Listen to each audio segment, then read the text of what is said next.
Ah, yes, now he shows up, just striding down by the pool. The broadcaster, I believe, beginning his 9th season for the Cincinnati Reds in the booth with Joe Nuxall, Mr. Marty Brennaman. How are you, sir? Trump, you are absolutely a breath of fresh air. Thank you very much. Thank you very much. Nice to see your smiling What face. have the Reds done with Bill Bonham? Well, I talked to Dick Wagner this afternoon after the game, Bob, and he said that they were, they've either already talked to Bill or there's some sort of understanding that he has agreed to go to Indianapolis. And obviously that is what he's going to do when the club breaks camp tomorrow to go back to Cincinnati. And he told me that in dealing with the current problems that he's had with the pain in his arm, that it is in no way related to the problems that he has experienced in the past. No kidding. It is nothing directly related to the problems that has pretty much kept him a spectator the last 2 years.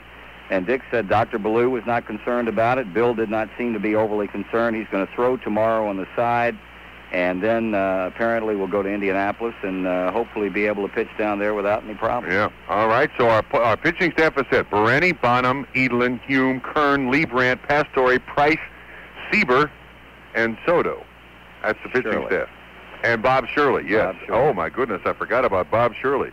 How dare I do that? Let me write his name down here. Bob Shirley. How does that compare as far as staffs?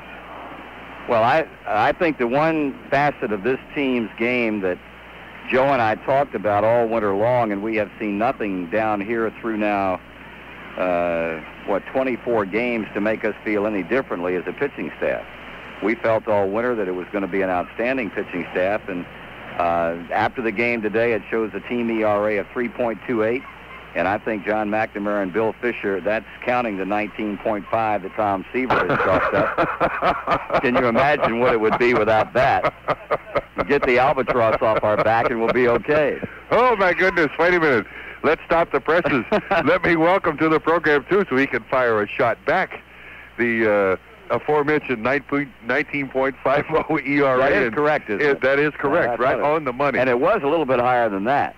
Well, he's making a comeback. And hang on, Tom. You got to put that a little closer to your mouth, if you would, please. One thing that Marty did fail to say is that in my last outing, I did cut it in half. So, I mean, if somebody does something good, you did cut it in half. But looking at half is a lot better than 48. Yes, it is. And I would like to say publicly that you have given me a thrill this spring on XL because the 2 home runs you gave up to Singleton and Murray might be the longest I've seen all spring. They were what we call in the trade tape measure shots. We don't give up cheapies. No, well, that's Nuxall. That's his feeling. We don't give up the ones that we cry about in the clubhouse. If we're going to give them, we're going to give them. That's right. We don't give those ones that hook around the foul pole right down there in Yankee Stadium. And if we'd have been playing at some other ballpark, it'd have been caught.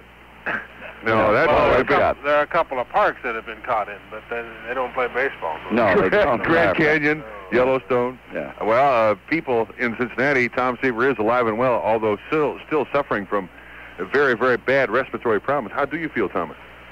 Much better today than I did yesterday, but not as good as I did about 3 minutes ago before I came down and set up to Marty. I wanted to find out if he was still on the ball club. It's been so long since we've seen him. Ask him. He's sitting right there. I tell you, when I came around the corner, all I did heard you guys talking about the pitching staff, and my name came up last. I thought maybe you knew something I don't know. No. I did feel like I should reintroduce myself to you today when we saw you at the ballpark. I told Fish I didn't know what he was worried about. I already got my 6 innings. Tom, how long is it going to take you to come back from this? I don't know. I think it's day to day. This is one of the funniest springs I think I've ever had, Trump, in the sense that the weather, in my 16 years, this is the best weather I've ever seen in spring training. I mean, it's just an absolutely gorgeous every day, and no rain and no off days, no cold weather, nothing. And I've gotten 6 innings in, and look, I've done less work throwing than I ever gotten in spring training. It's been the best weather we've ever had. It's just so it's ironic. You basically have to go through an entire spring camp again at some point in the next couple of weeks. Well, I hope it's not the entire spring training. I hope it's a spring training camp that's going to last about 7 days for me. You know. Did you not? I didn't get my throwing in, but I got a lot of work in done otherwise, other than my throwing off the mound. Mm-hmm. I feel once I get my health back, I'll be ready to pitch in about a week. Did you not feel good though about? Despite the 2 home runs, you felt good about the way you threw the ball against the Orioles, and the next day you had no problem with the thigh or anything, and and then the flu bug hit. I threw the ball real well in Miami, very well down there, Marty. I was very happy that when I threw the 2 balls I gave up home runs on were both changeups, and 2 pretty good hitters too.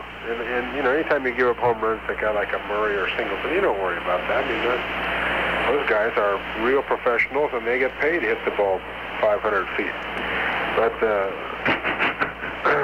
I understand it. That may be, doesn't it? Yeah, that may be a conservative estimate from what I understand. Eddie Murray's home run, that might be very conservative. We think it went on top of the roof on a building across the street. Well, one of the great things, Singleton hit his, and it was reported that it landed in Key Biscayne. Is that right? Yeah. Well, one of the great things about young players is Householder chased it all the way to the wall. He certainly did.